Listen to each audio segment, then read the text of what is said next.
his fortune there is giving much of his money away, and that generosity has led to a storm of controversy. Stay with the car.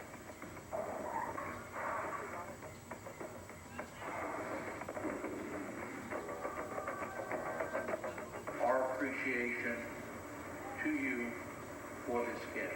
Thank you. This man just gave away $100 million. His name is Henry Rowan. He is a very private, very anonymous type individual. And a very successful one. This quiet businessman comes from a very quiet New Jersey town, but his gift is stirring up plenty of noise. I think that's the sellout. I don't think there's any reason for it. Rowan has given the money to Glassboro State College, the school which made history by hosting a U.S.-Soviet summit 25 years ago. In appreciation, Glassboro is changing its name to Rowan, and the result has been quite a row. Glassboro State College has been around for a long time. I think it's a matter of prestige. I don't think the name should be changed. While many students and alumni are upset, some townsfolk aren't happy either. I think they should have thought about it a little more seriously. Give up a good name for money. In a moment, the story of a town and a college divided. Giving away $100 million. Well, Brenda, imagine having that kind of money and you just gave it away, albeit for a worthy cause. Well, if you'd just given $100 million away, you probably wouldn't think your gift could cause a bitter controversy. But it has, in a place that has captured the world's attention just a quarter century ago.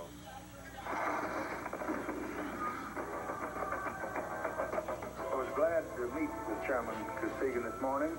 It was an historic summit, June 1967. President Lyndon Johnson and Soviet Premier Alexei Kosygin face-to-face on American soil. Kosygin was in the U.S. to address the United Nations when he and Johnson decided to meet.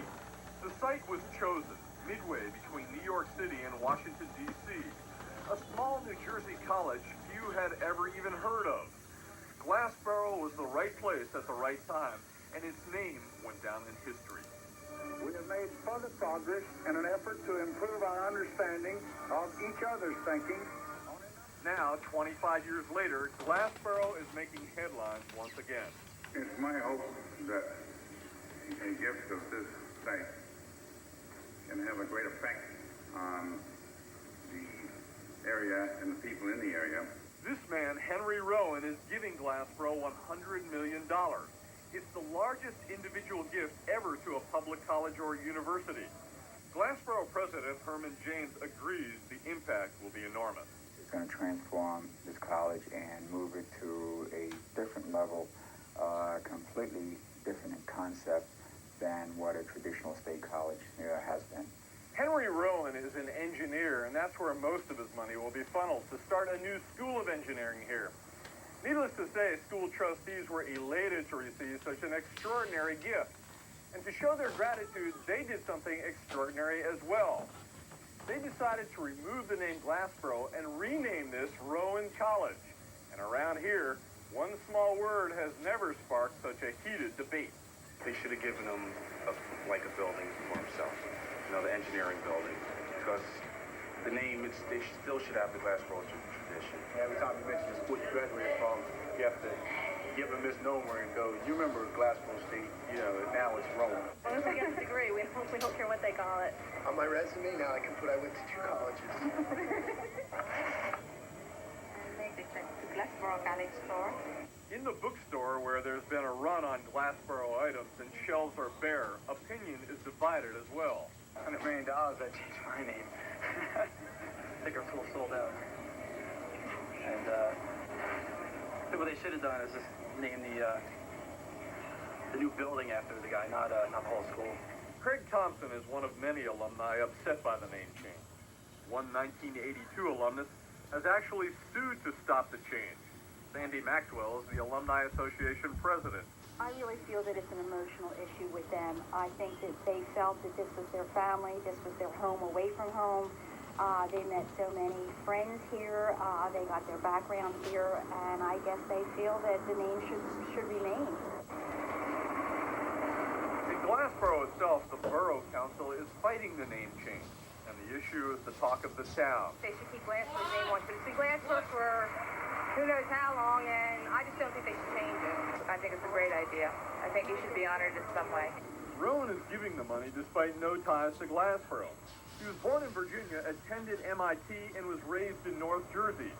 But his business and home are in Rancocas, and he wanted to give something back to South Jersey. Neighbors aren't surprised. John Baker has served on the Civic Association with Rowan. Anytime you need something, you don't even have to ask. You know he's going to be there to back you up. That's the kind of feeling that we have about him. Rowan is a quiet man who shuns publicity.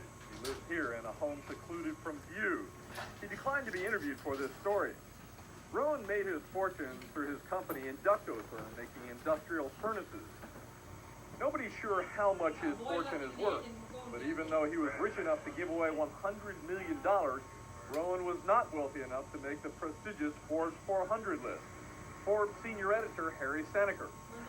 On the Forbes 400, I figure he's probably worth in the region of 200 to 250 million. But last year, the poorest guy in the Forbes 400 was worth $275 million. Poor fellow, only $250 million, maybe even less.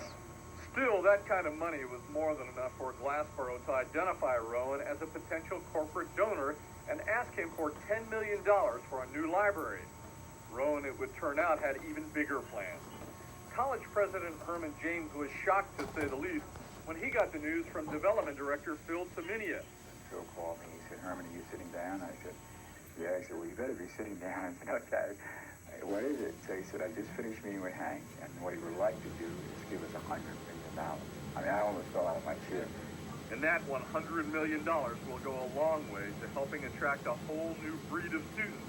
According to 1973 alumnus, actor Robert Hedges of Cagney and Lacey in Welcome Back, Kotter fame. I think it's the most positive thing that could ever happen to that school. I'll be very proud to wear my Rowan College t-shirts and hats. And these will be a collector's item. Currently, more than 90% of Glassboro students are from New Jersey. As for selectivity, the book The Right College gives it 4 on a scale of 1 to 6, with 1 being the most competitive. And Brenda, tomorrow, Glassboro State College becomes Rowan State College officially. Thanks a lot for mentioning the story. And ends the night to a deadly